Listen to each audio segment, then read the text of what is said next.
మందులకి supplements ఉన్న difference simple గా చెప్తాను. మందులు ఏం చేస్తాయంటే సిమ్టమ్స్ ని తగ్గిస్తాయి, ప్రాబ్లమ్ ని కాదు.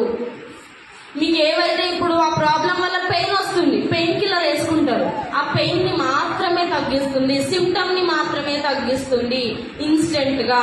మరి సప్లిమెంట్స్ ఏం చేస్తాయి? మీకు లాంగ్ రన్ లో, దీర్ఘకాలంలో మనకు ఆ ప్రాబ్లం వేర్ల నుంచి మనకు ఆ ప్రాబ్లం ని పర్మనెంట్ గా తగ్గించడానికి సప్లిమెంట్స్ అనేవి హెల్ప్ అవుతాయి. సో ఇక్కడ మనకి ఒక సైంటిస్ట్, క్యాన్సర్ ని డిస్కవరీ చేసిన సైంటిస్ట్ ఈయన, నోబెల్ ప్రైజ్ విన్నర్ ఈయన, డాక్టర్ ఆటో వార్బర్. ఈయన మనకి ఏం చెప్తున్నారంటే, no disease including cancer can exist in an alkaline environment. మన బాడీ ఎప్పుడైతే ఆల్కలైన్ కండిషన్ లో ఉంటుందో అక్కడ క్యాన్సర్ కూడా పుట్టే ఛాన్స్ అనేది ఉండదు. మన బాడీలో మినరల్స్ అనేవి అంత ఇంపార్టెంట్ రోల్ ని ప్లే చేస్తుంది. ప్రతి సెల్ వర్క్ అవ్వాలన్నా కూడా మినరల్స్ అనేది అవసరం.